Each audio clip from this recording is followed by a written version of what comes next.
Podcast Três Irmãos na área, quem fala com vocês mais uma vez, Rodrigo Chorró. Do meu lado, meu brother, meu irmão, Roberto Andrade, filho e borracha. Na mesa operando, nosso diretor, Pedro Henrique. E aí, Roberto? Esse bigode, bicho. Rapaz, aqui agora eu virei autoridade. É? Você tenta parecendo bigode xerife, essas paradas assim, mariachi. Aqui o povo não tava me respeitando. Falei, pô, vou deixar o bigode, quero ver quem não respeita o caboclo com um bigode desse aqui. E falar em respeito, hoje a gente tem um convidado de muito respeito aqui na nossa casa, hein, Robertinho? Com certeza, um histórico, assim, pra mim, quase inacreditável. Alguns pontos eu chego a pensar assim, como conseguiu fazer isso? Sabe? Que são números que realmente me deixam impressionados.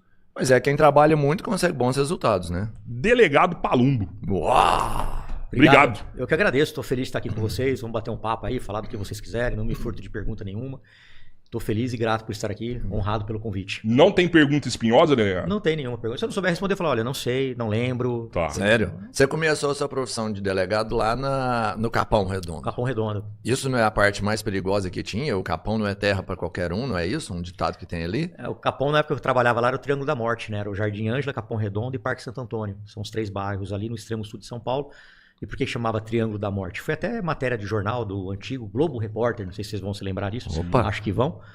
E tinha muito homicídio. Era um plantão de 12 horas, era 10, 12 homicídios a cada plantão.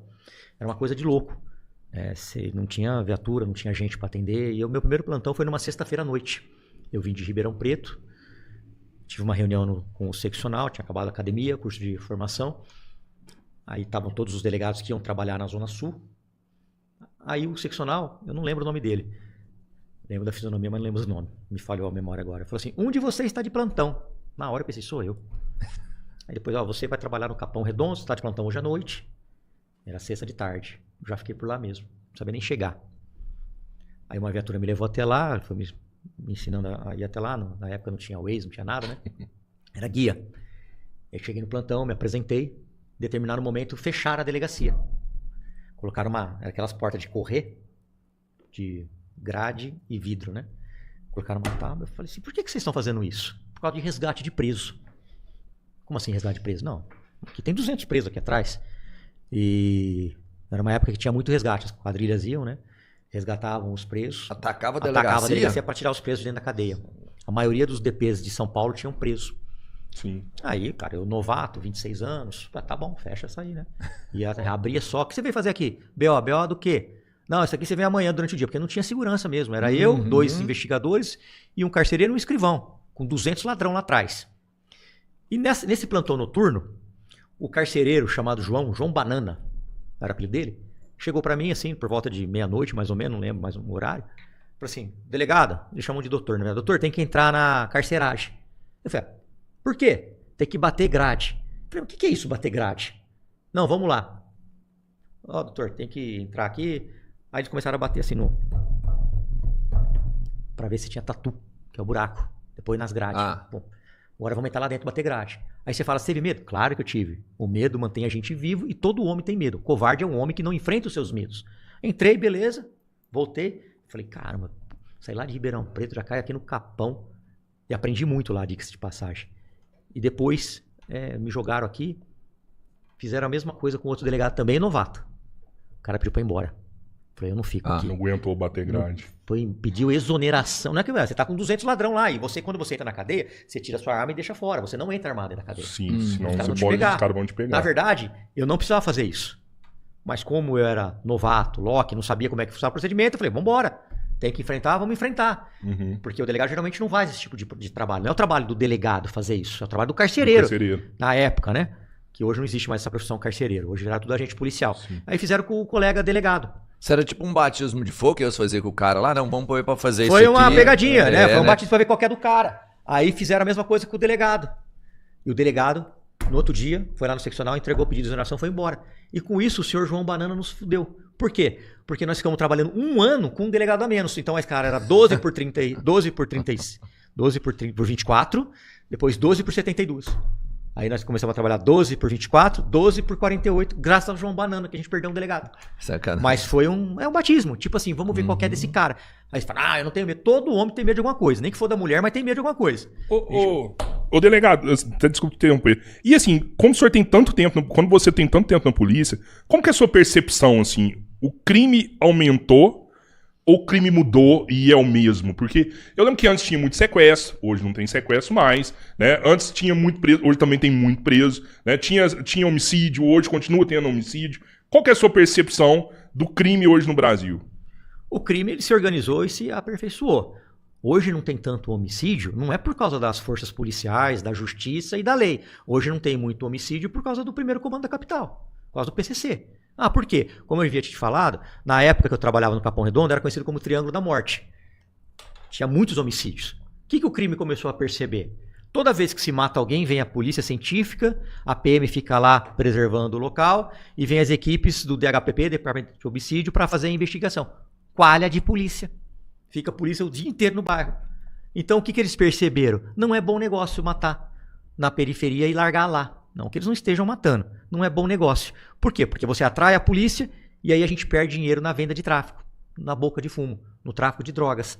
Aqui, por exemplo, se a gente descer... Aqui vai bater lá na Roberto Marinho, né? Antiga Espraiada, é isso? Se não me engano? Pois é, ali tem umas biqueiras lá. Sim, eu já prendi muito ladrão, traficante ali. Mas muito mesmo. Muito bem. Então eu sei andar nessas comunidades até hoje. E a gente sabe quem é o olheiro, quem é o traficante, quem trabalha, o policial da área sabe quem é. Como a base do GOI, do Grupo de Operações Especiais que eu trabalhei aqui no Campo Belo, eu ficava muito aqui nessa região. O que eles começaram a fazer? Para matar agora, vai ter que pedir permissão. Então tem o Tribunal do Crime. O que você fez? O que aquele ladrão fez? Julga ele. Vai tomar um pau? Vai quebrar o braço? Vai ser absolvido ou vão matar? Eles matam. O que eles fazem? Eles não largam o corpo lá. Eles recolhem o corpo e enterram nesses cemitérios clandestinos, nessas covas clandestinas. E aí a família desse cara vai fazer o quê? BO de desaparecimento, que não entra na estatística de homicídio, que por sua vez não atrai a polícia. Porque se tiver um BO de desaparecimento, a polícia não vai coalhar o bairro por causa de um desaparecimento de pessoas, não tem nem efetivo para isso. Não que não seja importante, mas não tem nem efetivo para isso. Então o crime percebeu isso. Ele foi se aperfeiçoando. Aqui em São Paulo, nós temos a hegemonia do primeiro comando da capital, diferente do Rio de Janeiro, que tem terceiro comando puro, comando vermelho, várias facções se degradando por causa de território, mais a milícia. Então lá tem muito mais homicídio do que em São Paulo, que o PCC tem uma certa hegemonia. Mas tem mais homicídio hoje ou tem menos homicídio que há 30 anos atrás, por exemplo, no Rio? Tem mais desaparecimento de pessoas. Tem mais desaparecimento de pessoas hoje. Tem bem mais do que antes. Bem mais do que antes, com certeza. Por quê? Por causa dessa tática que o crime organizado está fazendo. Ou seja, para quem está lá no governo, desaparecimento de pessoas, não é homicídio, porque tudo é registrado, não, né, quando o pessoal faz o boletim. Então tem os índices de roubo, os índices de furto, os índices de homicídio. Para o governo, o que é melhor? Um BO de desaparecimento ou um BO de homicídio? Entendeu? E o crime percebeu que estavam perdendo dinheiro. E o PCC ele se organizou tanto que eles não querem confronto com a polícia. Eles querem pagar os policiais corruptos, promotor, juiz, político. Hoje eles bancam campanha política. Tem duas ou três maneiras de ser político nesse país. Ou você tem muita popularidade, querido pela população, está na mídia o tempo todo, rede social, muito dinheiro ou o partido investindo em você através das lideranças que eles têm. Caso contrário, filho, é muito difícil virar político nesse país. Agora, nessa época de campanha eleitoral aí, vai aparecer um monte de desavisado, enganado por partido político. Você tem chance, você tem chance, você tem chance. E a gente dá uma olhadinha e fala assim, não tem chance nenhuma. Só se cair se ele resgatar, sei lá, um bebê, uma troca, sei lá, alguma coisa absurda para ele ter voto. Para puxar a voto. Senão não vai. E o PCC percebeu isso. Tanto é que eles bancam campanha de deputado, de vereador, de prefeito. Eles estão em organizações de saúde, eles estão dentro de prefeituras. Você conhece deputado que foi bancado pelo PCC lá em Brasília? Conheço, mas eu não posso falar não porque eu não tenho prova. Mas a gente sabe. Então, se eu falar alguma coisa aqui, eu vou tomar um processo, eu vou cair na comissão de ética. E você, como delegado, você consegue combater o crime organizado mais como deputado mais do que como delegado? Olha, o delegado está na linha de frente. Agora, o deputado, a gente propõe leis, a gente tenta tirar benefícios de bandido, mas o que a população não entende é que para você aprovar uma lei, você precisa de metade mais um. Depois passa para o Senado, que é um sistema bicameral. Passa para o Senado, se o Senado fizer alguma modificação, volta para a Câmara e aí vai para o presidente sancionar ou vetar. Daí a dificuldade. Daí o problema de se colocar uma lei. A gente tem diversos projetos de lei, mas é muito dificultoso mesmo você conseguir aprovar, porque a gente tem uma resistência. Resistência principalmente da esquerda. Para quem não acredita em mim, basta pesquisar. Eu tenho uma proposta de emenda constitucional para acabar com a progressão de regime em caso de crimes hediondos. Então, não tem nenhuma assinatura de deputado do PT e nem do PSOL. Quer dizer, um feminicida comete um crime hediondo, corta a cabeça da mulher, vai preso. Por que ele tem que ter progressão de regime? E aí a gente vê deputados e senadores gritando que defende as mulheres. Como que você defende uma mulher sabendo que um indivíduo de 20 anos degolou a sua namorada, foi preso, ficou 10 anos preso, porque vai ter a progressão de regime, e foi pra rua, com 30 anos ele tá na rua. Você acha que ele vai ficar no celibato, que ele não vai atrás de outra mulher? Ou vocês acham que ele vai arrumar outra mulher com 30 anos e provavelmente vai matar pelos mesmos motivos por achar que é dono da mulher? Então fica esse questionamento. Mas a esquerda é a favor que esse cara seja solto, assim? A partir do momento que você não quer assinar uma proposta de emenda constitucional para acabar com benefício só em casos de crimes hediondos, que são os mais graves, significa que eles são a favor. Eu ainda coloquei só em caso de crime hediondo. Por quê? Porque não adianta eu colocar em crimes de furto, estelionato, porque aí que a esquerda vai ficar louca e não vai querer de jeito nenhum. Se vocês pesquisarem agora, não tem assinaturas dele. E eu fui buscar a assinatura dele. Fui buscar, inclusive, com gente do PT. Né? Eu falei, assina aqui, cara. Estão matando mulher todo dia. A gente tem que acabar com essa progressão de regime. Não posso. Não pode? Mas não pode porque o cara quer assinar, mas ele não pode? E um deles falou assim, ele chegou pra mim, inclusive, foi vereador comigo aqui em São Paulo. Ele pegou e falou, pô, você não vai falar de mim não, né? Eu falei, não. Eu vou jogar real pra você. Não, meu cara, eu não vou contra o meu eleitorado. Não vou contra. Tem 800 mil presos no Brasil. Com familiares. Multiplica isso por 5. Eles votam. Pô, mas esse eleitor quer que o cara que matou uma mulher assim se ferre, velho. Se pague pelo crime dele ali e apodreça na cadeia. Tem 800 mil presos no Brasil e eles têm familiares. E geralmente esses familiares, de cada 10 presos, 7 voltam a cometer o mesmo tipo de delito. São reincidentes.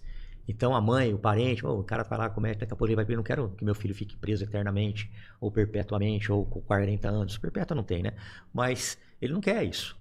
Ele quer que o filho dele saia. Basta ver na saidinha, quando tem saidinha, que nós conseguimos acabar com a saidinha, mas por que as pessoas não entendem?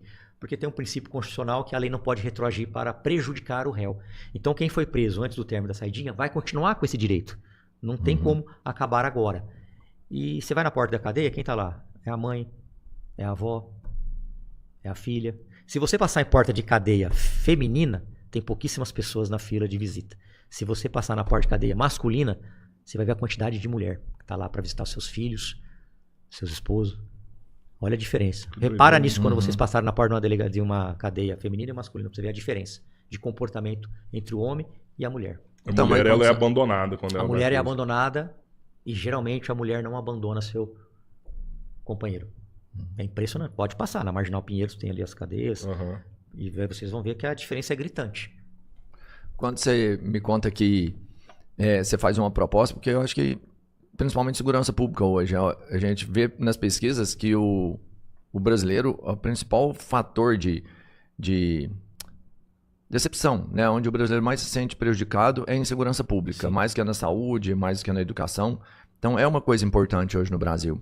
Quando você tem representantes do povo, onde você vai ali, apresenta um projeto que é para bem geral da nação e que, de certa forma, é para atender um anseio da sociedade, e ele não vota, e é um voto partidário, é de alguma forma um benefício, você está em um partido quando você quer, e eu vou usar o termo que pode acontecer, que você falou que tem, por exemplo, o crime organizado patrocina algumas pessoas para estarem ali dentro. Sim. Colocar essas pessoas nesses partidos específicos, porque lá dentro ela vai ser invisível, já que ela não vota só ela vota num conjunto. Porque uma coisa é no seu partido você virar e falar assim, não, eu não vou votar. E aí você vai ter uma cobrança de todo mundo que é do seu partido para falar assim, mano, isso aqui é uma lei que vai foder só os bandidos. Outra coisa é quando você tem um grupo, ninguém votou, e aí você vai cobrar de quem? De todo mundo. É meio que polui, é uma cortina de fumaça. Você acha que os partidos, então, têm uma opinião independente das pessoas? O que eu quero dizer? Que se você tem uma má índole, ou se você é colocado dentro do sistema para prejudicar, que algumas leis venham a ferrar um bandido no futuro, existem os partidos que vão blindar isso, sabe? Deixar você invisível ali dentro. Sim. O MDB, tirando a parte criminal agora, falando de partido. O partido tem dono. Sim. O partido tem dono, eles estão interessados no próprio rabo deles e não da população. A imensa maioria é assim. A imensa maioria. Hoje. Os donos são os presidentes do partido. Isso. Tem dono. Tá. Eles estão interessados em voto. E estão interessados em deputado federal que traz dinheiro para o partido. Por causa do fundo. E aí, quando você começa a desagradar as lideranças dos donos do partido, líder, dono, você começa a sofrer represália. Dentro do partido? Dentro do partido. Você fica como poça d'água. Onde você está, as pessoas desviam. Eu sofri isso dentro do MDB. Fui fazer uma votação na comissão de segurança. E estava um pouco mais para trás. Eu falei, eu não consigo votar aqui. Está com problema meu computador, minha máquina aqui. Não consigo votar. Aí, a assessora parlamentar da presidência veio até mim. Foi na minha orelha, muito educada. Falou, deputado, chegou um e-mail aqui te tirando do partido. Não tiveram nem o respeito de mandar para o meu gabinete. Mandaram direto para lá. E você não tem o que fazer porque é a opção deles. Você foi expulso do MDB? Não, fui retirado da comissão Da de comissão. segurança. Até Sim. queria ter sido expulso, mas eles não tiveram peito para me expulsar ou não quiseram me expulsar. Né? E aí, eu falei... E era o dia que eu estava lá assinando ou votando lá para a anistia. Coincidentemente. Me tiraram. Aí eu fui lá no partido e falei, pô, puta sacanagem, eu sou o único deputado policial dentro desse partido com mandato e vocês me tiram da comissão de segurança? Seria como se tivesse um partido com 30 deputados, nenhum médico ou apenas um médico e tirar o médico da comissão de saúde. Não faz sentido. Por que estão fazendo isso? Ah, não sei o quê. Cara, eu lembro que eu entrei num programa ao vivo de TV e regacei eles. Aí me voltaram. E agora foi recentemente, 2 meses atrás, a mesma coisa. A mesma coisa. Em qual votação agora? Não lembro qual votação, mas devo ter feito algum pronunciamento na tribuna, sentando a madeirada no presidente ou na esquerda, e eles não gostaram e não consigo votar. Me tiraram de novo. Aí eu fiquei quieto, não falei nada. Todo deputado, ali a maioria deles, tem os cargos para trabalhar no gabinete de Brasília, para ser assessor do deputado que vem do partido. Que são assessores do deputado, não é cargo em ministério, não é cargo no Estado, é para trabalhar lá, como assessor que faz parte do partido. Isso é normal, é republicano e é correto, que a pessoa está lá trabalhando. Eu tinha um cargo, a maioria dos deputados tem 3, 4, tinha um cargo, que é uma senhora chamada Dona Marilson. Aí de repente ela me liga chorando. Me tiraram do cargo, me mandaram embora. Sem avisar, cagaram, mandaram embora, não tiveram o mínimo de respeito. Tiraram ela de lá. Eu falei, Dona Marilza, eu não vou mijar pra ninguém desse partido. Nós vamos aguentar firme, eu vou acolher a senhora aqui, vou dar um jeito. E me virei, acolhi ela no gabinete, fizemos um remanejamento e não mijei. Então tem essas perseguições veladas que a população não tem a mínima ideia. Porque que eles querem? Vem as orientações partidárias. Eu nem olho. MDB, sim. PL, não. Eu nem olho, eu vou de acordo com a minha consciência, eu quero que se foda. Sério, você já foi algumas vezes contra a orientação partidária? Várias vezes, a maioria das vezes. O partido orientou aqui, você não teve caso lá que eu ficava, aqui, ó, estão me orientando a votar isso, mas eu vou votar o que eu quero, eles não mandam em mim. Só que os caras ficam putos da vida, mas puto da vida. Caralho, então, cara, só que eu pago um preço, por isso que a população não tem ideia do preço que eu pago por isso. Eles não têm ideia. Eu sou um cara de direita. Minhas convicções estão alinhadas com a direita. O governador atual do estado de São Paulo é de direita.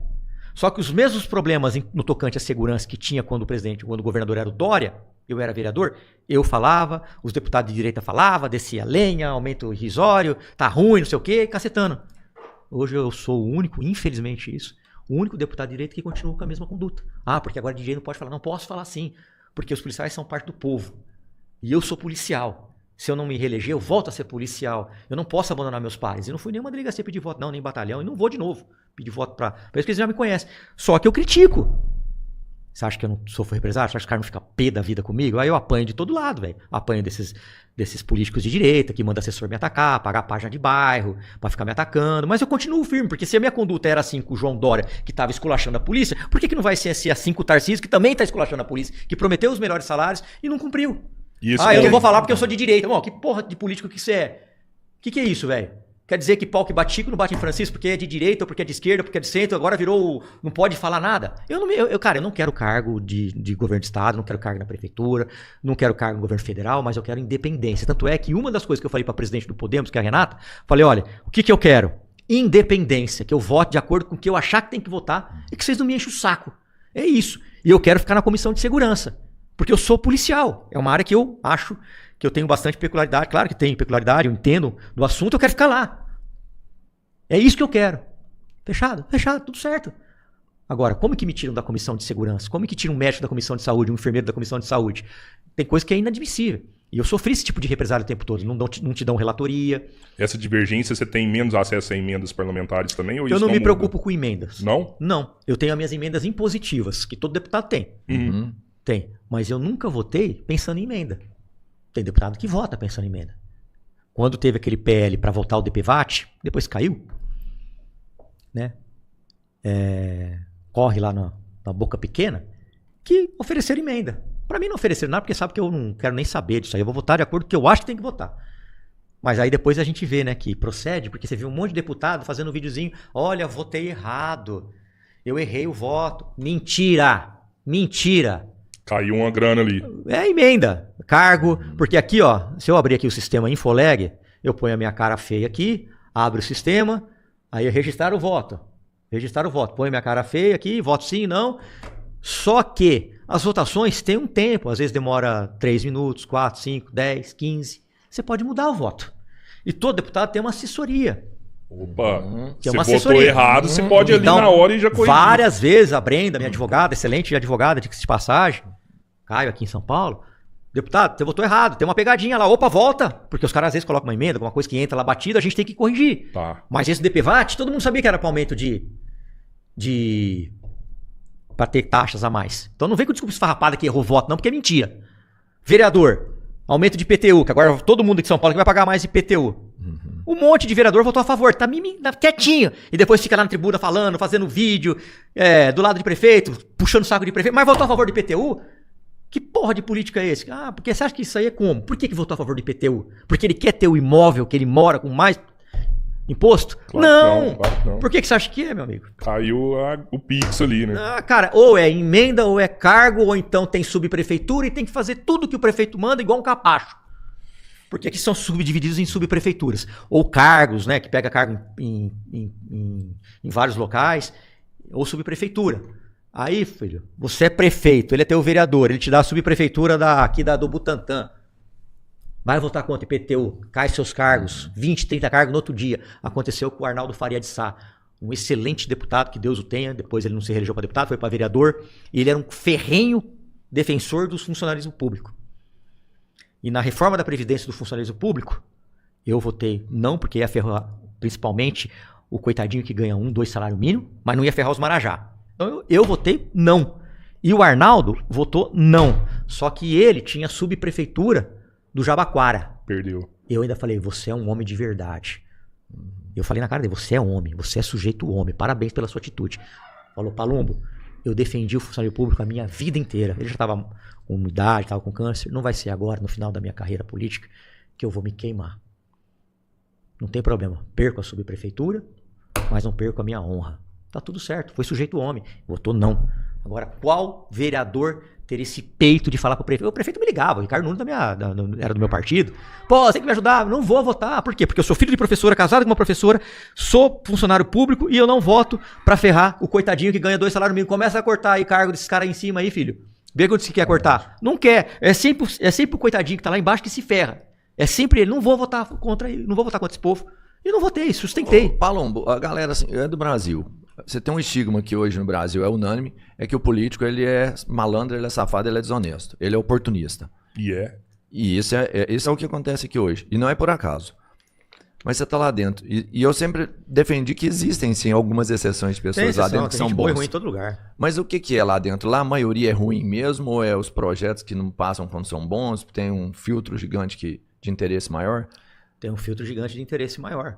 Mas a maioria que está lá é bom ou a maioria que está lá é ruim? Olha, eu posso dizer que tem boas pessoas lá. Agora, se é bom ou ruim, porque eu também não fico com muita conversa lá. Lá eu fico mais na minha, entendeu? Eu converso com algumas pessoas, tem deputados bons, sérios. O Nicolas, eu acho ele um excelente deputado. Van Hatten, eu acho um excelente deputado. Tem pessoas boas lá que são muito bem intencionadas. A gente não pode generalizar. Você não pode falar que todo político é safado e sem vergonha, porque senão eu vou falar que todo comerciante também é safado e sem vergonha. A gente não pode generalizar. Eu acho que toda vez que a gente vai pro extremismo, o extremismo é burro. Tem padre bom, padre ruim, pastor bom, pastor ruim, apresentador bom, apresentador ruim. A corrupção é inerente ao ser humano ruim. Mas tem gente boa e bem intencionada lá sim. E por que não passa o projeto? Por exemplo, todo projeto que tem para ferrar a vida de bandido passa pela comissão de segurança. Por quê? Porque a maioria que está lá é policial. A maioria que está lá defende vítima. Aí esse projeto pula para a Comissão de Constituição e Justiça. Chega lá, tem alguém que defende bandido. Vamos supor que o presidente é o Boulos. Ou então a Tabata. Ou então Sâmia Bonfim, que na primeira legislatura do ano dela, acho que ela votou contra o fim da saidinha. Ela senta em cima desse projeto e não deixa, não coloca, não pauta. Não pauta. Aí o projeto fica parado lá. O que eu posso fazer? Nada. Não tem uma urgência, sei lá, um A urgência só no que interessa assim. para eles, para o governo, para os líderes partidários e para eles. Eu já vi projetos lá de trocar nome de ponte, tramitar em regime de urgência. Fiquei revoltado. Fui na tribuna e cacetei. Qual que é a urgência de você mudar o nome de ponte? Agora, projetos pra gente, que para mim é de suma importância, você acabar com o benefício de preso. Porque o preso, cara, ele sabe que a lei ele vai deixar o cara solto. O meu amigo, o André, deixou a moto dele ali fora. Se essa moto for furtada e o PM abordar ele ali na Roberto Marinho, esse cara é preso em flagrante. Ele não tem passagem nenhuma. Ele vai ser solto amanhã na audiência custódia com 50% de ser solto. Ou mais, porque ele é primário, não tem passagem. Suponhamos que ele roubou a moto, furtou a moto, passou para outro e ele perdeu a moto. Só que o cara foi preso através de câmera, caramba. Aí o André fica com o carnê lá de 5 anos para pagar, 60 meses. Eu penso nele. Só que tem político que vai pensar no preso. Não, tem que ressocializar. Ressocializar, cara, a gente tem que ser bom sujeito quando a gente tá fora da cadeia. Dentro da cadeia, cara, ele tinha que provar aqui fora que ele é bom sujeito. Ah, tem crimes e crimes. Tá, você furtou lá um celularzinho, você tem uma chance. Pois chega, velho. Aqui no Brasil não, o cara é preso 10 vezes, 12 vezes, 20 vezes. Um ladrão lá no Rio de Janeiro foi preso quase 80 vezes, salvo engano. E o juiz soltou. 80 vezes ele foi preso, furtando. O juiz soltou com a alegação de que não tinha certeza que ele ia voltar a delinquir. Esse juiz, ele é casado com uma socióloga que uma vez deu uma entrevista muito famosa dizendo que via lógica no assalto. É afiliada a quem? Ao PT, salvo engano. Então, fica bem claro de que lado eles estão. E não adianta você ter uma lei pesada, ter gente bem intencionada, se você tem um juiz que chega um preso lá, como vocês devem ter visto, que coloca um casaquinho no preso e manda o atendente, o escrevente, servir café para preso. Café. Então esse juiz tinha que ser punido, mas não vai ser punido. Ai. E a vítima, como que ela é tratada? Essa merda essa porcaria de audiência de custódia, que só dá voz para bandido, que não serve para nada, só para dar voz para bandido. Se a gente pega um preso aqui, ele vai lá para perguntar como ele foi tratado, se ele foi alimentado, não serve para nada, para ele sair. Então, eu vou te dar um exemplo. Quando começou a audiência de custódia, eu estava no Garra, eu era o 01 do Garra, que é da Divisão de Operações Especiais. E nós prendemos um sequestrador, acho que foi em Itaquá. E ele chegou para mim e falou assim, eu não cometo crime de sexta. Fiz a mesma cara que você fez. Por que, ladrão? Porque de sábado não tem audiência de custódia. Não tinha sido implementada audiência nos finais de semana, nem feriado. Ou seja, rapidamente eles entenderam que quando ele comete crime de domingo para segunda, segunda para terça, terça para quarta, tem audiência de custódia, eles iam ter uma chance enorme de sair. E ele falou para mim... Mas na sexta ele ia passar o final de semana guardado. Na sexta não ia ter audiência de custódia. Ele ia ficar guardado até na segunda. Ele ia ficar... entendeu? Você acha que o sistema penitenciário hoje... ele cumpre o seu papel de ressocializar o preso? Quem tem que ressocializar o preso é ele mesmo. Você vai pegar um marmanjo aí de 30 anos, 20 anos e vai querer ressocializar ele, o cara já veio podre da rua. Não vai ser um policial penal com uma vara de cordão, vai bater na sua cabeça, agora você tá ressocializado. Lê alguns livros aí, vai trabalhar. Então não, esse sistema nunca funcionou. Não, funcionaria assim, tipo, se você colocar limites e regras e a gente entender que preso não tem que ter boiada. Pô, você tá lá preso, você matou, você roubou. Ah, eu vou fazer greve de fome. Foda-se você, meu, morra de fome, velho. O problema é teu, quem tem filho grande é elefante. Ai, não quero comer, foda-se, morra de fome. Queimei o colchão. Ótimo, você vai dormir no chão, na pedra. Foda-se você vai dormir na pedra. Ai, eu quebrei, foda-se. Ai não, queima o colchão, dá um colchão. Faz greve de fome, não pode. 4 refeições por dia, com bananinha, com mistura, e vem encher o saco e não trabalha, porque não é obrigado a fazer isso trabalhar. Põe esses vagabundos pra trabalhar. Porque o cara vai pensar, eu não quero voltar mais pro celular nunca mais, que é um inferno na minha vida. Mas chega lá, ele tem um celular, tem visita íntima, não precisa ser casado, a menina se cadastra, vai lá visitar ele transa dentro da cadeia, tem TV, aí tem uns iluminados imbecis vindo do governo federal que quer dar aula de jiu-jitsu pra preso. E tem dinheiro pra isso, Paulo? Tipo assim, a partir de agora não tem saidinha, né? Não vai ter progressão. A gente vai manter o cara preso aqui. Então, assim, eu acredito que se isso acontecer, a população carcerária do Brasil ela vai multiplicar 5, 6 vezes. A gente tem dinheiro pra bancar essa estrutura, construir mais presídios, deixar as pessoas mais tempo presas. Hoje a gente vai ter que aumentar imposto aí. Onde que a gente vai colocar essa conta? Não. Mas como é que vai pagar isso? Como é que vai pagar? Porque o cara vai parar de roubar. Você fala assim, puta, cara, os caras estão se fudendo lá, né, meu? Os caras estão se fudendo. O ladrão, ele pensa nas consequências. Ele sabe das consequências. Aqui, por exemplo, você chega ali fora, tem um comércio lá que tem uma viatura do Garra, da Rota e do GER parada lá, com 10 caras com fuzil. O cara vai roubar lá? Ou ele vai dar uma andada pro bairro do lado lá, ou não tem polícia nenhuma, vai roubar do outro lado? Ele não é burro, ele não quer morrer. Agora, se o cara falar assim, agora a gente tem que trabalhar, a gente vai se fuder, vai ter que pagar a comida, vai ter que pagar a estadia, se queimar colchão, não tem celular, tranca... E o cara vai falar, o quê? Vai sair lá fora pra essa molecada nova aqui, ó, que enfia o dedo na cara de polícia toda hora, que acha que pode fazer o que quer? Eu não quero isso pra mim não, mas o cara sabe que sai na audiência de custódia, sabe que tá suave, é igual o Estatuto da Criança e do Adolescente. Que lá é um salvo-conduto pra adolescente cometer crime. Você acha que um cavalo de 15, 16, 17 anos não sabe o que tá fazendo? Sabe muito bem o que tá fazendo. Meu filho de 13 anos sabe o que tá fazendo, sabe que é errado. Aí sabe, não dá nada. Eu vou lá e bato e saio, bato e saio, bato e saio. Se a gente passar agora aqui na rua Palmares com Roberto Marinho, vai ter um cara vendendo a porra de uma droga. E vai ser, a maioria das vezes, menor. Você leva pra delegacia, ele sai antes dos policiais, por causa da lei. Agora, eu pergunto pros presos, porque eu acompanho muito o trabalho policial. Eu pergunto para os presos, até hoje eu pergunto, se você soubesse que ia ficar preso 20 anos, você ia estar traficando? 100%, claro que não. Se você soubesse que você ia ficar preso 50 anos por roubar os outros, meter o cano nos outros, você ia roubar? 100%, lógico que não. Lógico que não. Mas tá suave pra mim. É isso que eles falam. Você acha que a população carcerária ia reduzir? Eu acho que podia no começo explodir, mas depois ia reduzindo. Os caras se fodem mesmo, hein, meu? E põe pra trabalhar esse povo. E você não tem que perguntar. Deu certo, Palumbo? A gente tem, porque é legal você copiar. É o Salvador. Deus. O Salvador prendeu todo mundo ali. Foda-se. Né? Tá aumentou a população carcerária. Foda-se. E agora ele tá tendo que privatizar, oferecer não tem problema. Pra pagar a conta. Mas e aí? Mas se é melhor a gente pagar por uma coisa que funciona. A conta aumentou lá. Mas tudo bem. É igual o Sampa Prévia aqui em São Paulo que deu certo. Sampa Prévia não, Smart Sampa, que deu certo. Porra, é caro. É 10 milhões por mês. 10 milha. Mas quantos bandidos estão indo pra cadeia? Esse dinheiro é fruto do pagador de imposto?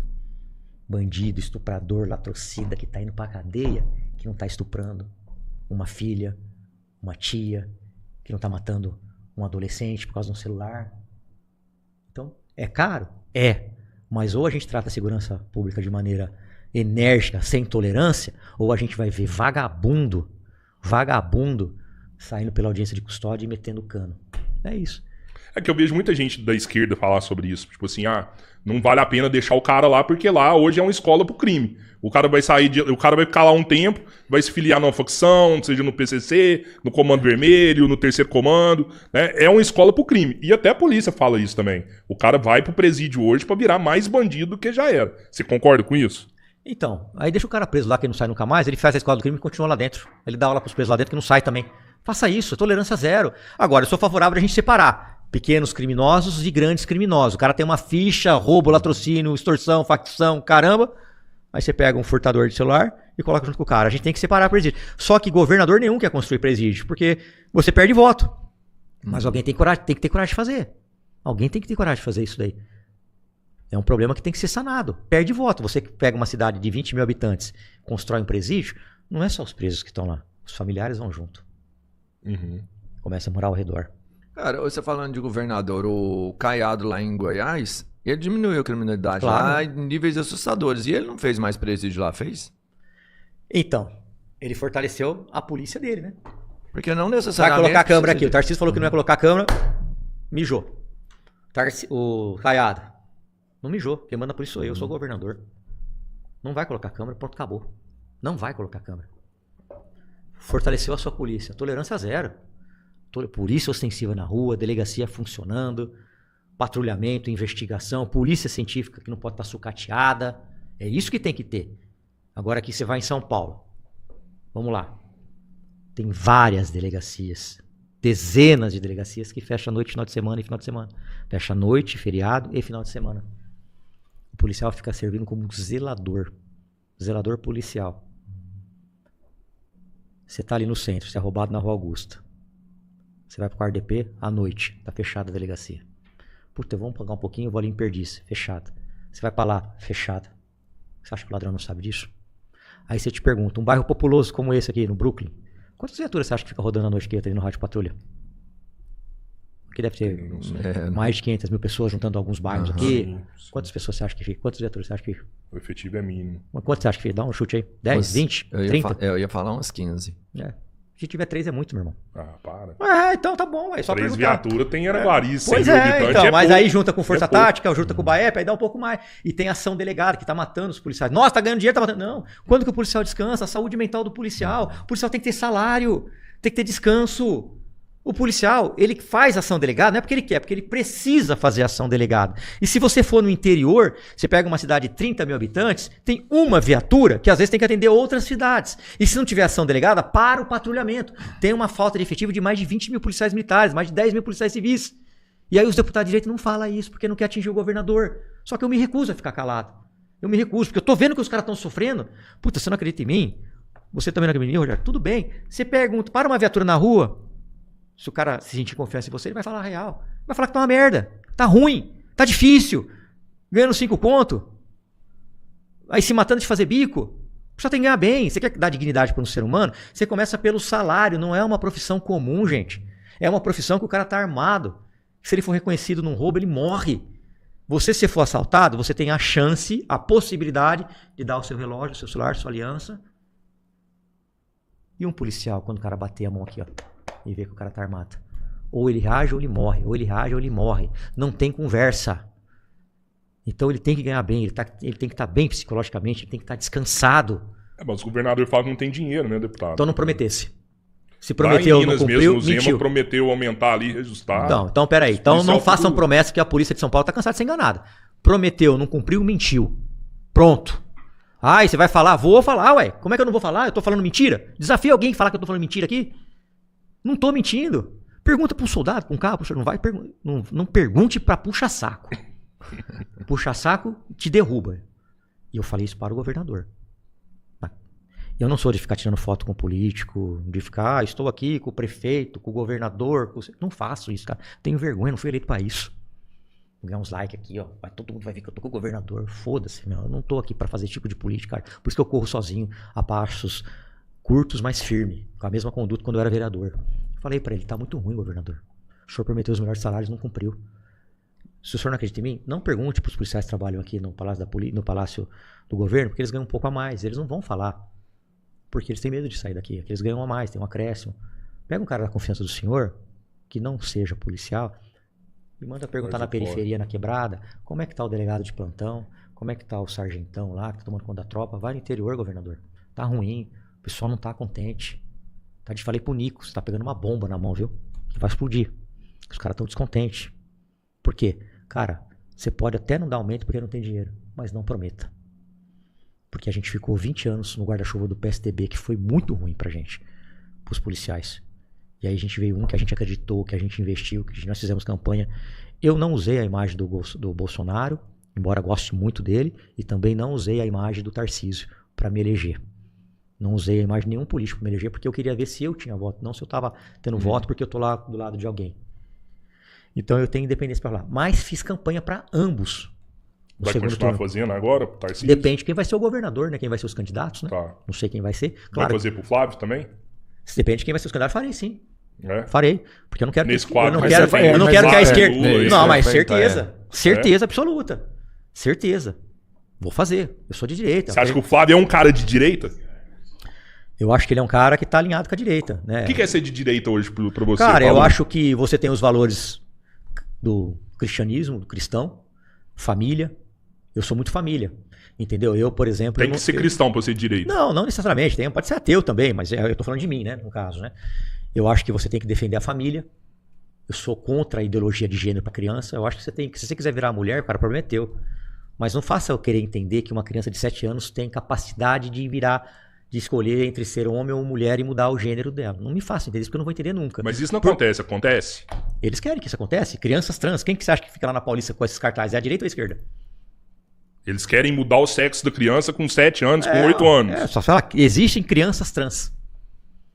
Existem crianças que foram influenciadas por pais ou mães que pensam desse Porque jeito. você conversa isso com as pessoas da esquerda que defendem essa pauta de ideologia de gênero, os caras viram e falam assim, mano, isso não existe. Ah, não? A gente não quer mudar Manda o uma sexo foto de uma pra mim, alguém criança. aí, crianças trans. A gente não quer. Mas manda pra mim aqui. Não, eles falam assim, ó, a gente quer que essa criança que ela tenha um acompanhamento psicológico do tipo, mas não mudar o sexo dela. Isso aqui você acha que é coisa da direita ou esquerda?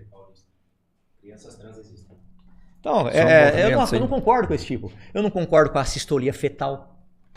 Entendeu? O aborto, que é extremamente doloroso, que não é aceito nem na medicina veterinária, e foi o PSOL que entrou com uma ação, o Alexandre de Moraes deu uma canetada, indo contra o Conselho de Médicos.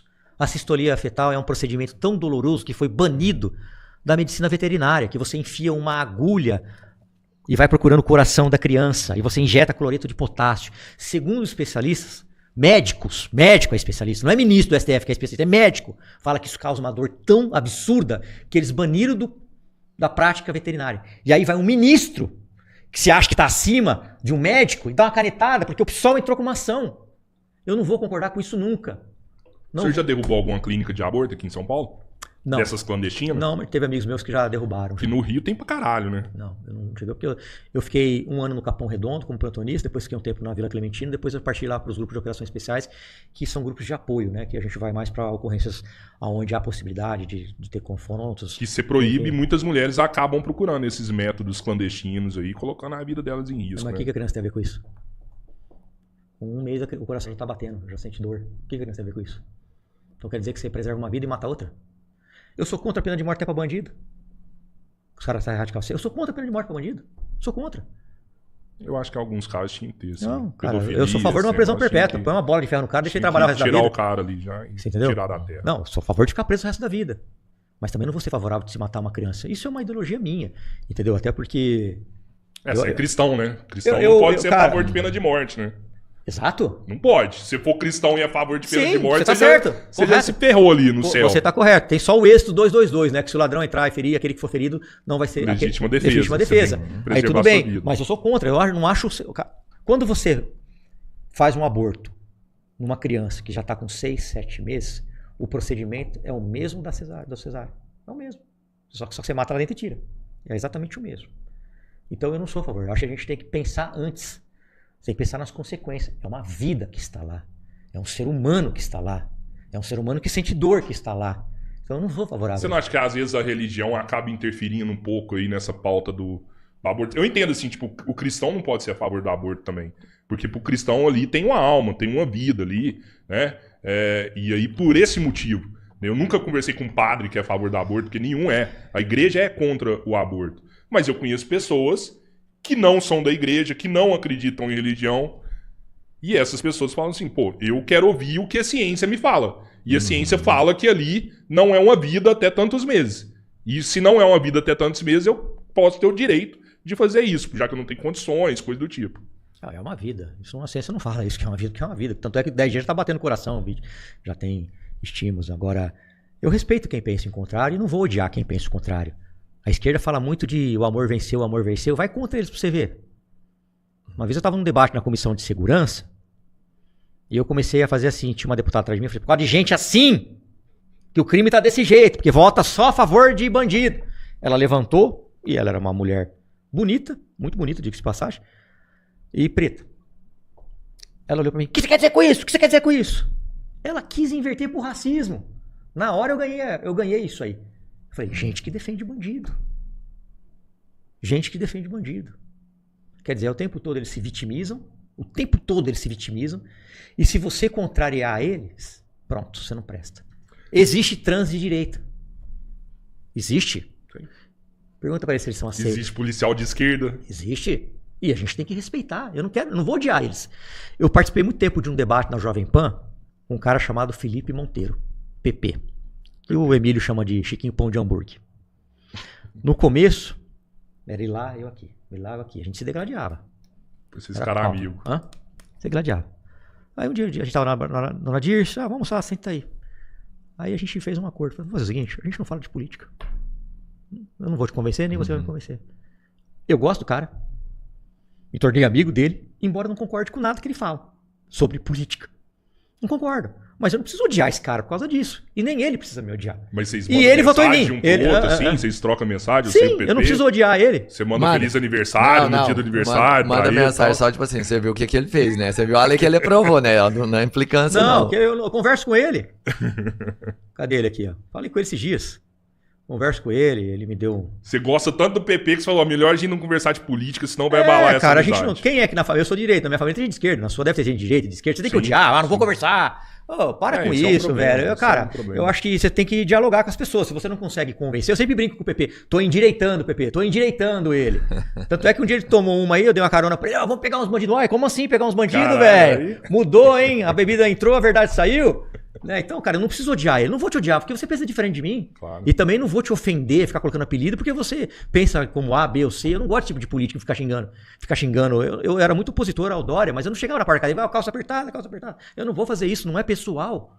Só tem uma coisa que eu levei pro pessoal algumas vezes na política, foi quando mexeram com Nossa Senhora. Aí eu levei, porque eu sou muito devoto de Nossa Senhora. E eu tenho uma história com ela, eu acho que, tenho certeza que ela apareceu pra mim. Eu rezo o rosário todo dia. Gostaria de ser um homem de missa diária, ainda não consigo. Pode me contar essa história? Hã? Pode me contar essa Nossa história? Senhora. Posso contar, sim. Posso contar essa história. Eu tenho um filho, Antonello Palumbo, e a mãe dele morreu no parto dele, 18 dias após o parto. E ela estava internada ali no São Camilo, da Voluntários da Pátria. E durante esse período, meu pai foi padre, meu pai é italiano de 92 anos, veio para o Brasil como padre, conheceu minha mãe na igreja Nossa Senhora da Assunção, fugiu para a Bélgica para fugir deste amor, não aguentou, pediu dispensa para o Papa e se casou na igreja. E a gente frequentava a missa lá. Eu era um católico de IBGE. O que é católico de IBGE? O que você é? Sou católico. E aí eu ia à missa. No dia 15 de fevereiro de 2013, é que eu fico meio emocionado com essa história. Eu estava na missa, acabei de comungar, e eu parei de frente ao altar de Nossa Senhora.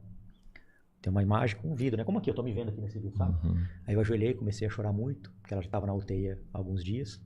Aí veio uma senhora de cor negra, passou a mão no meu peito assim, eu ajoelhado, meu pai com uma mão do lado, minha mãe do outro, o padrinho do meu filho, Zé Eduardo, do outro.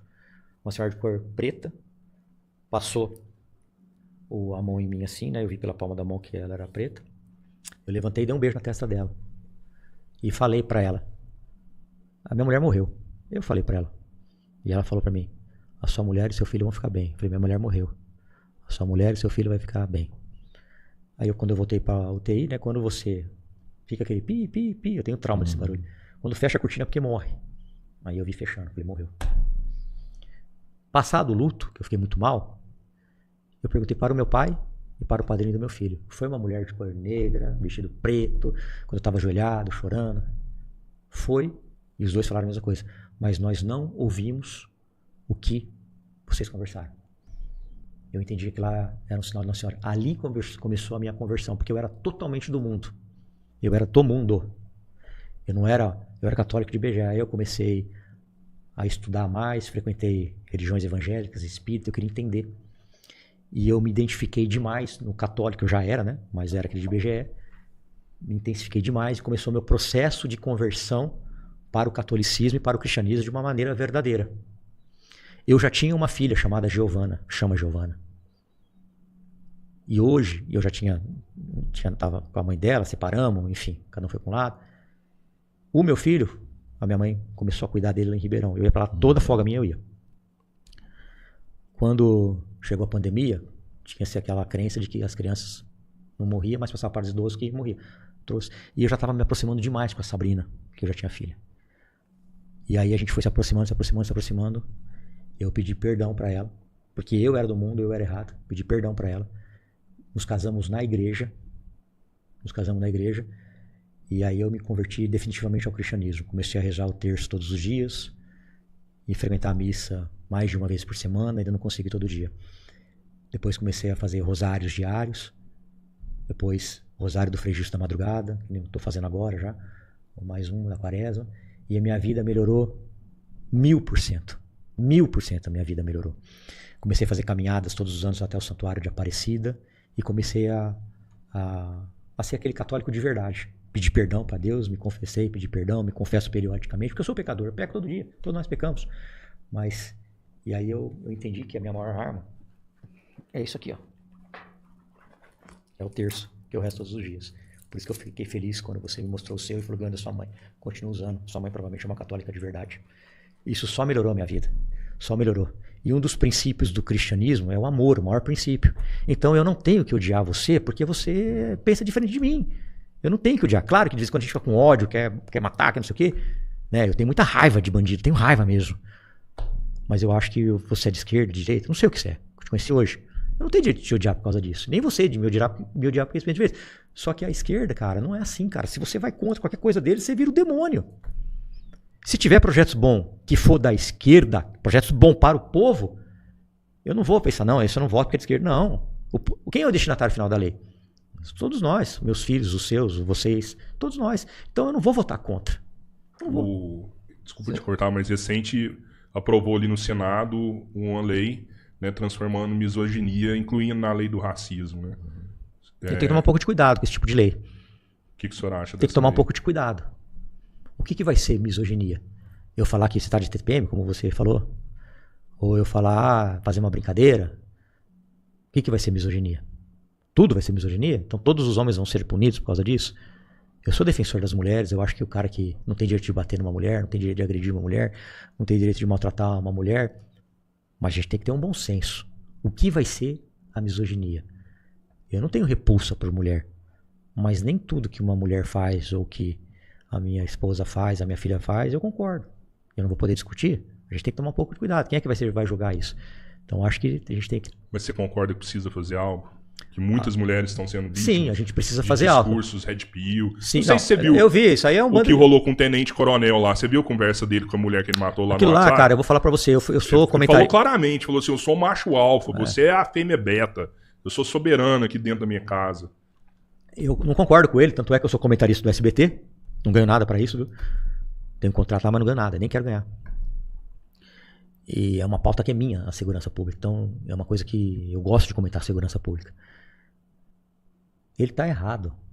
E eu fui o primeiro a marretar ele. Ah, ele é coronel, foda-se. Se fosse delegado, foda-se.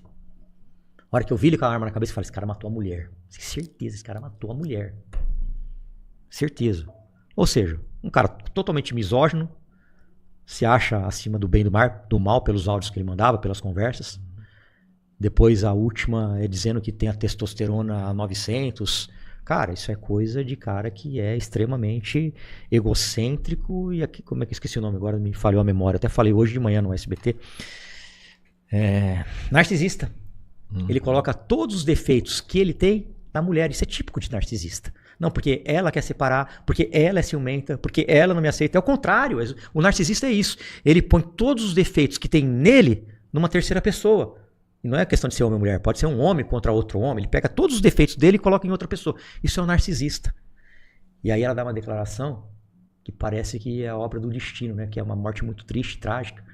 Foi um feminicídio, sim, eu não tenho dúvida disso. Se fosse delegado, eu ia fazer a mesma coisa, não ia ficar passando pano, não. Igual eu vi na TV aí, alguns passando pano, porque é da mesma carreira. É tão absurdo que esse cara tem que pegar uns 40 anos de cadeia. Mas no final, ela mandou um escrito assim: transar com você só uma vez por mês e 19 segundos. Então cai por terra tudo aquilo que ele falou de que ela não queria, que não sei o quê, né, que ele que não queria, enfim, né? Aquilo é absurdo, cara. Tem que ser punido esse tipo de atitude mesmo. Eu tenho uma filha, cara. Se o cara pegar... Minha filha namora com um de vocês dois. Não quero que namore com vocês, que você dá pra ser pai dela. Verdade, não Mas pode se ser você... mais um rapaz, é um rapaz. Pedrão. Não, Pedrão também não pode, não. Tudo bem, cara. Até um namorado. Cara, você pode namorar, tudo. Se você bater na minha filha, eu vou te matar. Foda-se a lei. Eu vou matar você. Não tem bem mais precioso pra mim do que a minha família e meus filhos. Se a minha filha começar a namorar alguém e o cara bater nela, eu vou matar ele. E foda-se a lei. É a lei de Deus? Depois eu cumpro. Você é cristão. Sou. Mas eu sou ser humano e pecador. Eu vou matar o cara. Eu sei que eu não vou conseguir me controlar. Então façam mal pra mim, me ofendam, me xingam. Não faz mal pros meus filhos, não. Eu não sei se eu vou conseguir me controlar e provavelmente eu não vou conseguir me controlar. Se o cara... Eu nunca dei um tapa na minha filha e nem no meu filho. Eu já dei esculachos, principalmente no moleque. Inclusive em sala de aula, na frente de todos os alunos e professor dele. Ele mereceu. Mas a minha filha, eu nunca dei um tapa nela. Raríssimas broncas, ela é muito centradinha. Você acha que eu vou deixar um marmanjo barbado dar tapa na cara da minha filha, bater na minha filha? Eu vou matar o filho da mãe, véio. Vou matar ele, foda-se a lei. Depois eu me entrego. Eu matei mesmo, mataria de novo, mataria 10 vezes se fosse possível. Foda-se. E do meu filho, cara, eu sinto tanto amor pelos meus filhos, pela minha família, cara, que não mexe com a minha família, cara, mexe comigo, o problema é comigo. Tem que ser... tem uma coisa, cara, que é impressionante, né, cara? O crime. O crime é terrível, é horroroso. Só que família é família, crime é crime. Eu tava investigando a máfia dos transportes como vereador, precisava de 19 assinaturas para abrir a CPI. E não consegui essas assinaturas. Precisava de 19, claro que não assinaram. E a minha família começou a receber ameaça. E um dos caras que ameaçou, a gente foi buscar, fiz BO, foi buscar lá na cidade de Tiradentes. Eu tava falando dos meus filhos. E aí eu perguntei. Depois a gente descobriu que era Loki, né? Mas me mandaram um recado. Falaram assim, não tem nada a ver, a nossa treta é com você, não é com a sua família. Então não mexa com a família. Se você tem problema com alguém, você resolve com a pessoa, não vai na família. A família é sagrada, cara. Eu tenho isso comigo, entendeu? Eu mato e morro por eles, pronto, acabou. Então, e você não tem medo, por exemplo, do seu carreira, porque você tem uma carreira até hoje, eu falei aqui no começo, com coisas incríveis, né? Você começa num lugar pior, eu vi uma outra parte que você atuou aqui, sei lá, 600 apreensão de carro roubado em um ano. Tipo assim, você conseguia recuperar 2 carros por dia. A gente trabalhava demais, entendeu? Eu tinha uma equipe muito boa. Ninguém faz nada sozinho. Sim. Ninguém faz nada sozinho. Então, o que eu fazia? Eu dava o exemplo. Eu era o 01 do Garra, só que eu ia pra rua e dava cana. E eu falava pros policiais, vocês estão numa viatura de divisão de operações especiais, vocês estão com um fuzil. Vocês não sabem onde tem crime aqui? Então tá bom, então vamos descer aqui na Esplanada, tem um tráfico aqui. Vamos lá na Guaianazes que tem ladrão de celular. Vamos atrás, vamos caçar. Nós estamos aqui para ajudar a sociedade. Ah, ganha mal, então sai da polícia. Como uma vez, né, o policial começou a reclamar comigo, ganha mal, não aguentava mais ouvir esse policial. Todo mundo ganhava mal, todo mundo ganha mal. Mas ele enchendo, sabe, eu não gosto de gente pessimista, não gosto de gente preguiçosa e não gosto de gente que fica reclamando na minha orelha. Eu falei, tá bom, cara, ganha mal. Peguei um papel branco e falei assim, faz sua carta de demissão aqui que eu vou lá protocolar para você. Você pede, não, pelo amor de Deus, então vamos trabalhar, caralho. A população não tem nada a ver que a gente ganha mal. A gente tem que lutar para ganhar mais, mas a gente tem que fazer por merecer. A gente tem que trabalhar. Nós temos que nos esforçar. Você não pode estar num grupo de operações especiais e ficar reclamando o tempo todo, cara. Eu não aceito isso. A gente tem que trabalhar. Então eu tinha uma equipe, ninguém faz nada sozinho. Essas prisões não foi feito só por mim, foi feito por uma equipe. Sim. Você entendeu? A gente tem que trabalhar. Só que eu dava exemplo. Tipo assim, se eu tô na rua como 01, podia estar no meu gabinete, no ar-condicionado, prendendo, você também tem que prender. Eu infernizava a vida de desmancheiro na boca das motos. Eu prendia, a minha equipe prendia. Eu falei, por que uma vez um policial chegou pra mim e falou assim, delegado, eu queria uma folga, não sei o quê. É mesmo? Tá. Eu tinha um relatório lá. Você rodou 2.000 quilômetros com a viatura, você abordou tantas pessoas, você fez... Quanto tempo você prendeu sua última prisão? Ah, foi um mês passado. Não, não foi. Você tá 3 meses sem perder nem um pau no zíper. Beleza, irmão? Pode ir embora, vai trabalhar. Caralho. Então eu controlava isso.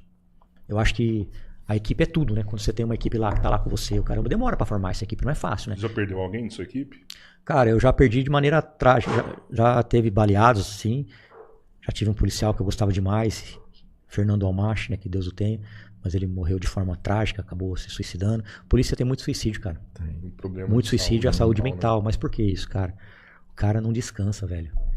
Ação delegado, o cara tá ganhando mais, é um bico oficializado, mas você tem que dar um descanso pro cara.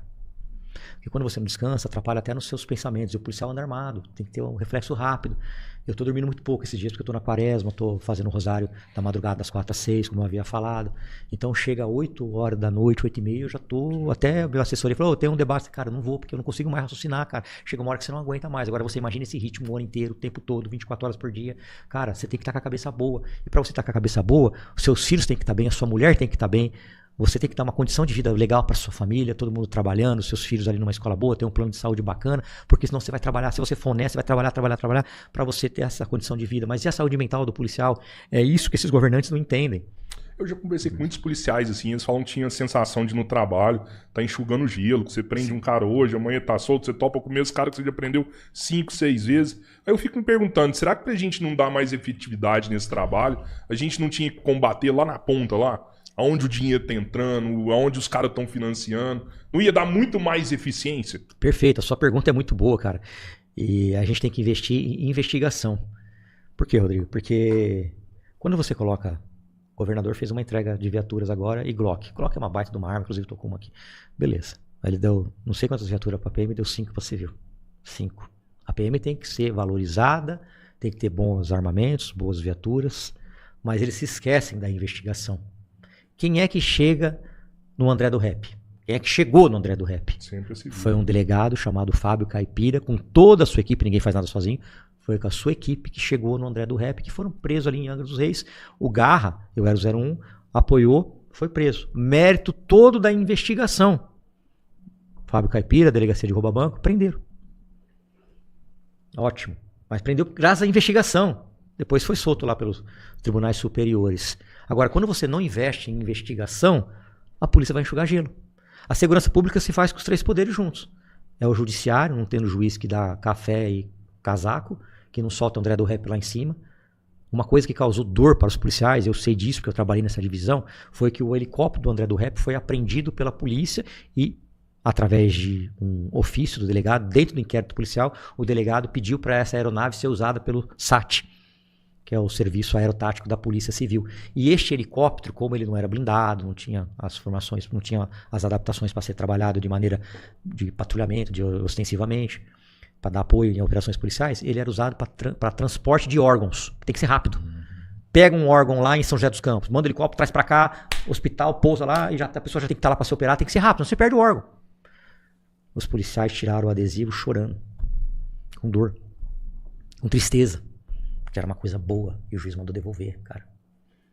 Então não adianta nada você ter uma polícia que está lá lutando, um judiciário frouxo, não são todos, um judiciário frouxo e uma legislação pífia. Tem que ter uma legislação com tolerância zero, um judiciário no mesmo propósito e um governador que valorize os seus policiais.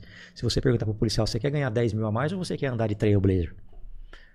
Você quer ganhar 10 mil a mais e andar de Blazer velha?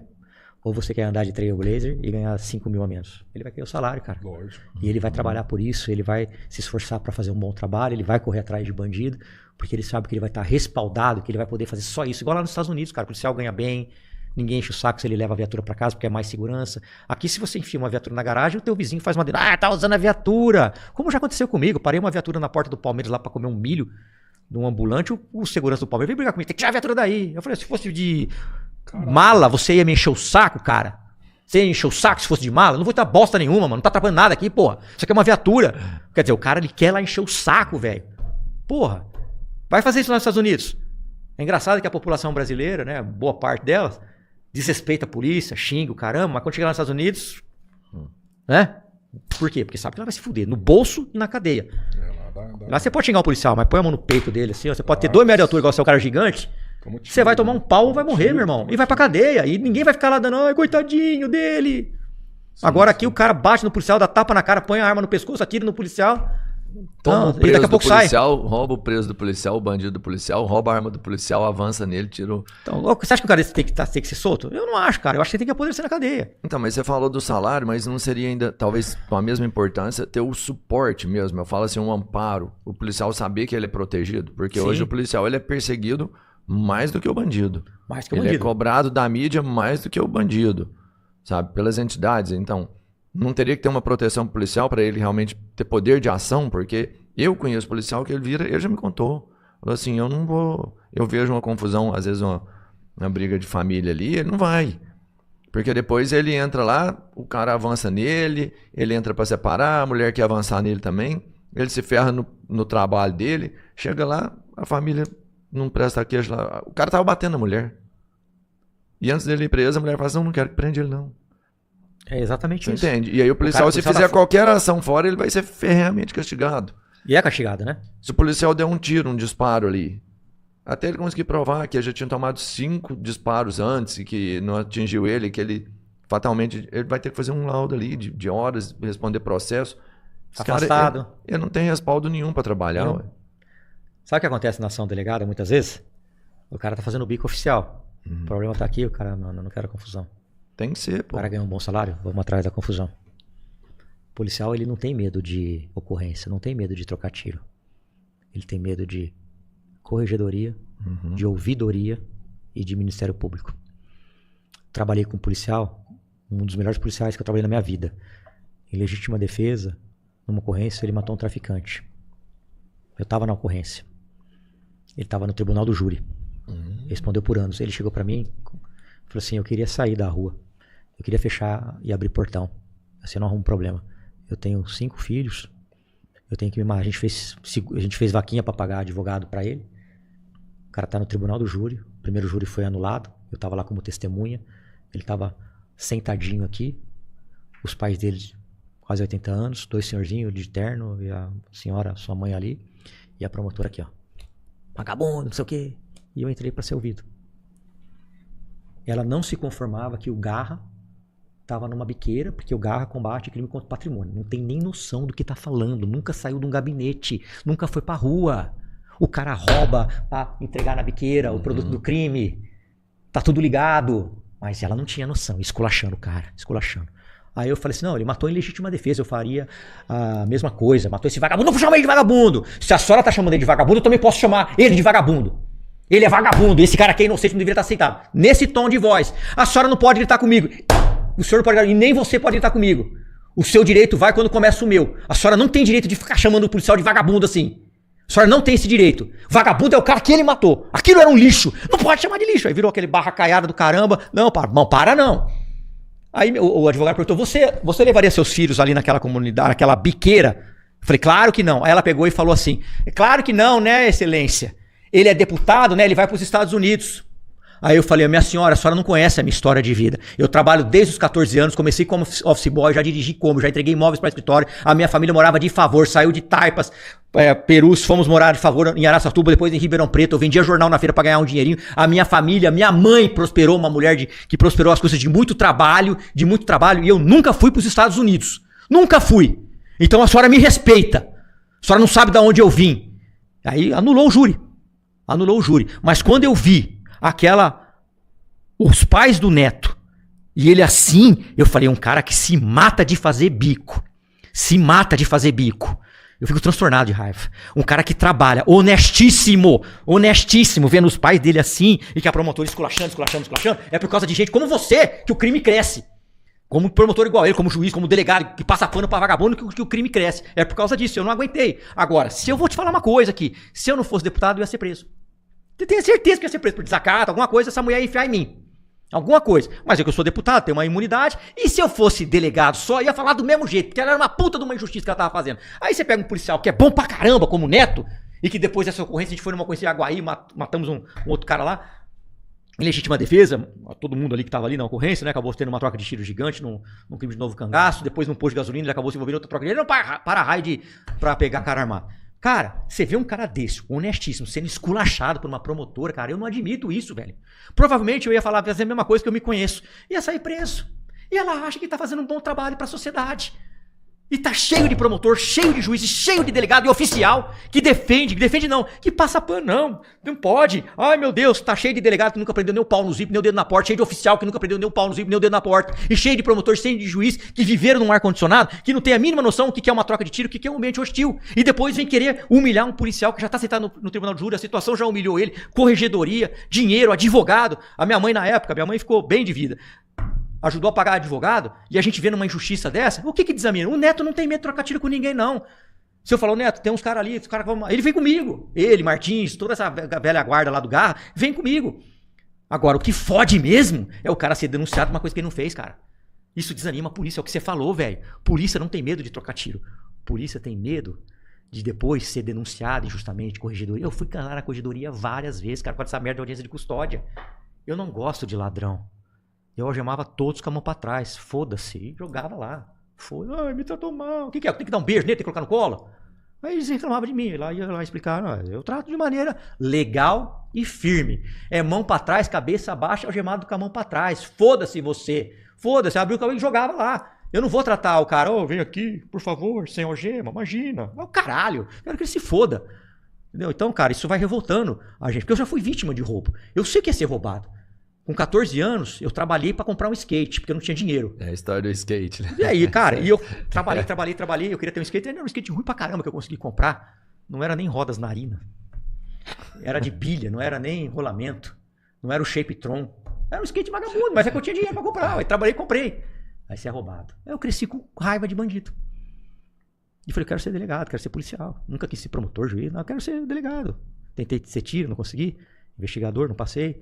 Depois fui ser delegado. Então, cara, eu sei o que é ser vítima, cara. E aí você vê um promotor esculachando. A maioria é do bem dos promotores, juiz. Mas, sim, cara, você pega uns aí, cara, que é só por Deus, cara. É só por Deus. Fala, não dá pra aguentar, velho. Então, quando você tava falando, e eu já falei sobre isso, você tem uma atuação, um histórico aí que, porra, é espetacular, né, de ação.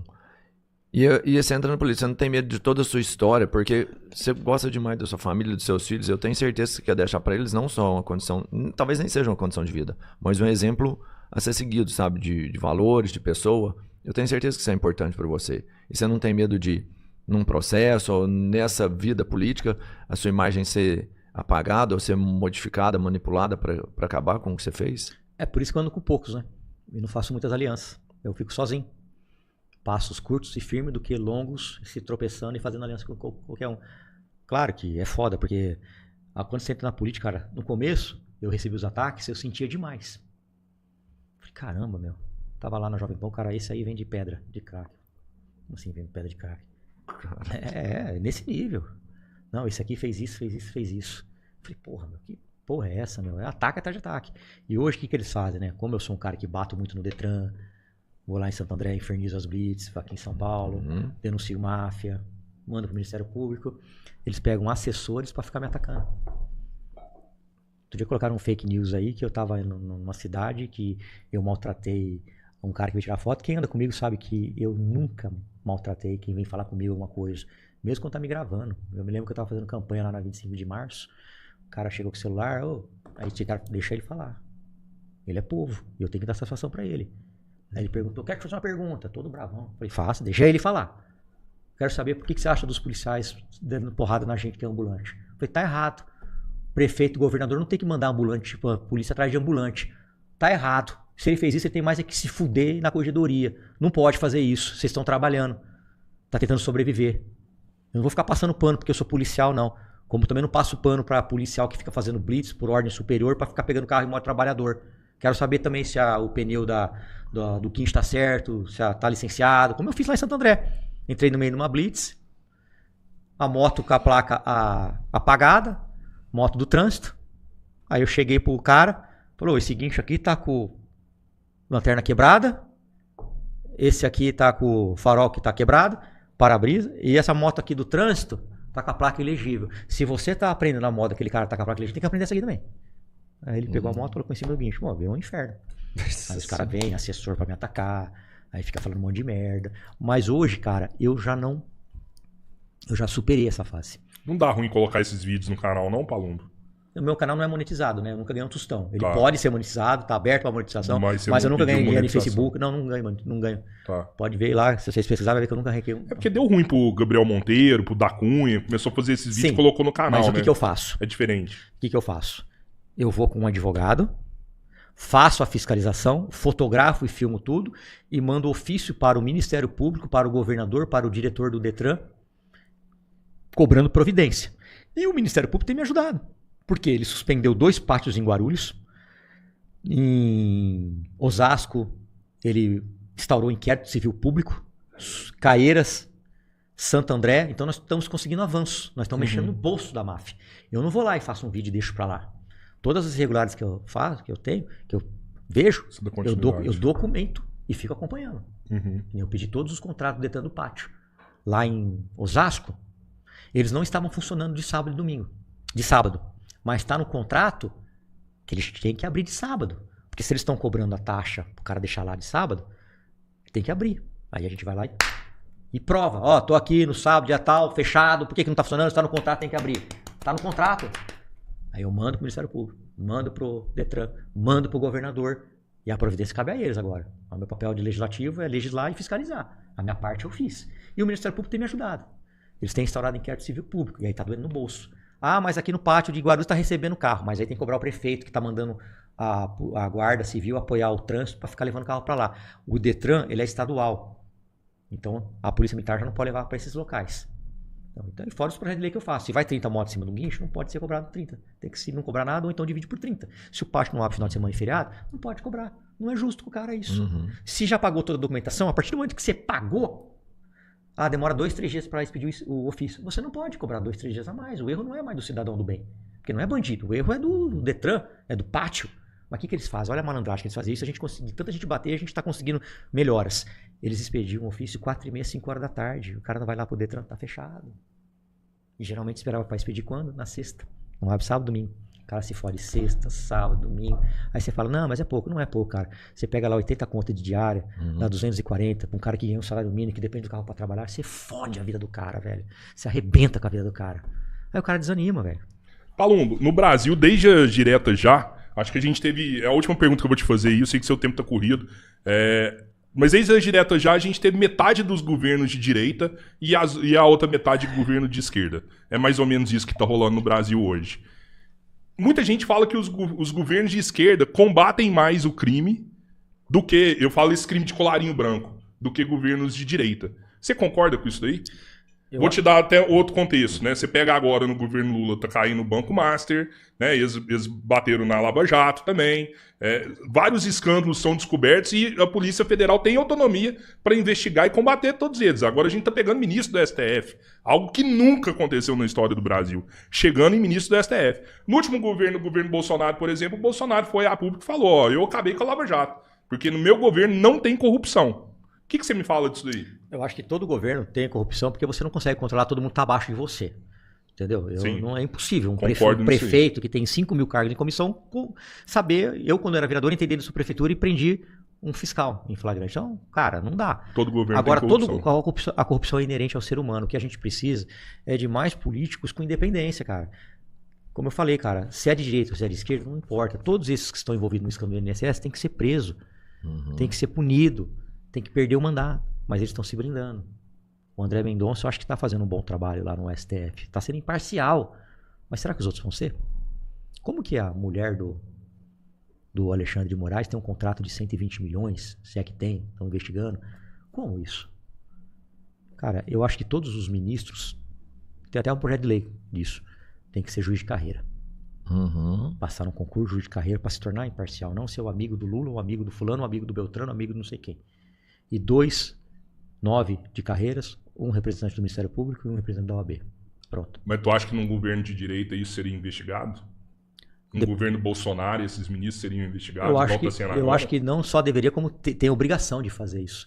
Eu acho que é a transparência. A gente tem que parar de passar pano e ter político de estimação. Eu não tenho político de estimação. Eu sou de direita, eu não tenho político. Eu não me elegi nas costas de ninguém. Os caras votaram no delegado Palumbo. Entendeu? E eu acho que a gente tem que agir dessa forma mesmo. Agora, isso, corporativismo tem em todos os lugares. Todos os lugares. Quando eu falei do coronel, se fosse delegado, eu ia falar a mesma coisa, como eu falei no caso. Que o delegado chegou a informação de que os delegados não estavam dando o laudo para o advogado. Eu falei, o delegado está errado, o advogado tem direito de ver os laudos. O advogado está lá com procuração da família, ele tem direito de ver o laudo. Não é facultativo isso. Tem que mostrar para ele, sem ter a madeirada. Os caras não gostam. Mas foda-se, o problema é o corporativismo. Não, como é de direita, vamos nos blindar aqui. Como é de esquerda, vamos nos blindar aqui. E o povo é que fode. Agora eu vou te fazer uma pergunta. Você acha que o morador que está numa quebrada agora, ele está preocupado com essa polarização? Ou ele quer que o filho dele não seja roubado, que ele quer o remédio no hospital? Tá cagando. Cagando. E a gente fica lá, direita. E eu falei isso na tribuna uma vez. Falei, cara, eu só fico vendo aqui, direita falando mal da esquerda falando mal da direita, eu sou de direita, não nego. Vamos no Hospital Geral de Taipas agora, que vocês vão ver o inferno que tá lá. Geral de Taipas não, vamos mais perto, vamos aqui no Hospital do Mandaqui, que você vai ver 15 macas igual eu vi no corredor. Vamos lá em Ferraz de Vasconcelos, que você vai ver. Vamos aqui na delegacia, você vai ver o pessoal esperando horas ali pra ser dentro, porque não tem policial. Isso não é pauta de direita e esquerda, cara, é pauta do povo. Fica direita, esquerda. Eu sou de direita, mas eu não tô aqui pra ficar, não, porque é direita, porque é esquerda, porque é direita. Não, puta que pariu, caralho, o povo tá morrendo, tá sendo assaltado. E aí tem muito deputado aqui do estado de São Paulo que fica quietinho, não quer falar que as delegacias tá fechada, não quer falar que não cumpriu, que o governador não cumpriu. Eu vou falar. Aí, se o governador fosse de esquerda, ia ter deputado de esquerda aqui em São Paulo estadual que não ia falar nada. Isso que eu fico puto da vida, velho. Eu vou estrear um joguinho com você aqui na mesa pra gente encerrar, que é o Rei da Mesa. Eu vou começar a falar pra você alguns nomes, né, que se destacaram na história do nosso país aí, delegados, tanto de direita, de esquerda, pessoas que têm seu nome na história. E aí você vai escolher pra mim aí qual que você pica, qual que é melhor, qual que é mais importante, e a gente vai seguindo até ficar só um no fim. Beleza? Fechou. Então vamos lá. Vou começar aqui por ordem histórica. Pedro de Azevedo Gordilho ou Filinto Miller? Vai falando quem é esse aí. Não conhece? Beleza. Filinto Miller não, ou você tá de brincadeira, né? Romeu Tuma? Romeu Tuma, Tuma você conhece. Foi delegado de polícia, né? Uhum. Foi ministro também, não foi? Fica com Tuma, então. Não sei, não tô advogando pra ele, hein? Romeu Tuma ou Carlos Alberto Brilhante Ustra? Romeu Tuma. Romeu Tuma ou Hélio Luz? Romeu Tuma. Romeu Tuma ou Delegado Sivuca? Delegado? Delegado Sivuca. Pera aí. Foi o primeiro cara no Brasil que falou que o bandido bom era o bandido morto. Então eu vou dele, então. Sivuca? Sivuca ou José Mariano Beltrame? Sivuca. Sivuca ou Rui Ferraz Fontes? Rui Ferraz Fontes é o delegado geral? Uhum. Vou no Rui. Foi um bom delegado. Rui Ferraz Fontes ou Sérgio Moro? Rui Ferraz. Rui Ferraz Fontes ou Lincoln Gaquia? Lincoln Gaquia. Lincoln Gaquia ou Nazaré Cerqueira? Lincoln. Lincoln Gaquia ou Hélio Bicudo? Ó, o bico do PT, que não é? Você é porra, hein? Você tá louco? É, né? Lincoln Gaquia ou Major Olimpo? Lincoln. Eu gosto muito do Lincoln. Ele combate o PCC de verdade. Eu gosto muito dele. Lincoln Gaquia. Ele é um cara que combateu, vai ficar marcado pro resto da vida como um cara que não vai ter a liberdade de tomar um sorvete com os filhos ou com a mulher. Que vai ter que andar com escolta o resto da vida. E o Rui morreu por causa da ineficiência do Estado, que foi um cara que combateu demais o crime organizado, e não foram capazes de dar uma escolta para ele. Ele aposentou e perdeu. Eu tenho um projeto de lei que é para dar escolta para todas as autoridades, pensando no Lincoln Gaquia que está para se aposentar. Se ele se aposentar, ele perde a escolta. E vão matar ele. Isso é uma baita uma sacanagem. Então, conversei com ele, bolei esse projeto, que deveria ter prioridade, e fica lá caminhando a passos lentos, enquanto para mudar nome de ponte é rapidinho. Esse cara merece ser respeitado e merece ter uma escolta vitalícia. Porque não é fácil. Ah, o cara é legal, anda com escolta. Legal, cacete, mas você não consegue tomar um sorvete. Acabou sua tem vida. Cara, você para aqui, tem 10 policiais, você para em todo lugar, você não consegue ir no shopping, todo mundo fica te olhando. Não é legal isso não, cara. Não é legal. E esse cara aqui, se não der a escolta vitalícia pra ele, vão matar o Lincoln Gaquia. E é uma baita de uma sacanagem, porque ele colocou o dedo na ferida do PCC. E o Rui Fontes mataram ele, que era um cara combatente, era um cara que... Eu não era amigo dele não, viu? Nunca fui amigo dele. Já tive até alguns problemas com ele, quando ele era delegado geral, que eu me recusei a entrar na divisão de operações especiais para complementar o Dória. Ele ficou puto comigo, me esculachou. Mas eu tenho que admitir, era um bom delegado, conhecedor do PCC, conhecedor do crime organizado, e ele não deveria ficar sem escolta. Perseguiram, seguiram, caçaram e mataram o cara por causa da ineficiência do Estado que não deu uma escolta para ele. E com o Lincoln Gaquia, se ele aposentar e perder a escolta, a ineficiência e o erro vai ser do Estado, que projeto de lei tem. Não precisa ser aprovar o meu não, pode aprovar outro. Ou o governador do Estado fala, não, ó, a escolta tá aqui. Ó. E vão matar esse homem. Obrigado, viu? Eu que agradeço, me perdoe se eu cometi algum equívoco aí. Que isso, que da hora. Quem quiser te acompanhar, uma rede social. @delegado Palumbo. Todas as redes. Ó, sei que você cuida do seu corpo aí, que você treina. Ultimamente eu treino nada por causa dessa quaresma aí. Não, vai, mas vamos. Mas a independente mente, se Eu ia te é pedir diabetes, uma, viu, meu? Usa creatina, tá? Essa creatina é a creatina da Soldiers, é a melhor e a creatina mais barata do Brasil. Com cupom de desconto 3 Irmãos, você consegue comprar a creatina no site a partir de R$18. Lá eles têm vários tamanhos, até 1 quilo. Então aproveita essa oportunidade usando o cupom do 3 Irmãos. E vou agradecer também o nosso parceiro aqui, né, Robertinho? Instituto Oliver Carreiras Opa, Policiais. Aí sim, hein? O Oliver, Sim. inclusive, mandou um abraço pra você, viu, Paulo? Gosto muito de você. Se você tem um sonho de ser polícia, né, bombeiro, polícia civil, delegado, procurem agora o Oliver. Ele é quem mais aprova em todo o Brasil. Tem material de estudo em todos os estados também, né? Concursos específicos, então não se preocupe onde você está, ele tem um material específico que você precisa para ser aprovado. E se você não terminou os estudos, procure mais rapidamente ainda o Oliver, ele tem o EJA, onde você vai concluir o seu ensino em um tempo mais curto, com certificado pelo MEC, parceria com diversas universidades. O Oliver é o cara que mais aprova no Brasil. Valeu, galera. Até a Valeu, próxima. galera. Flui. Fui.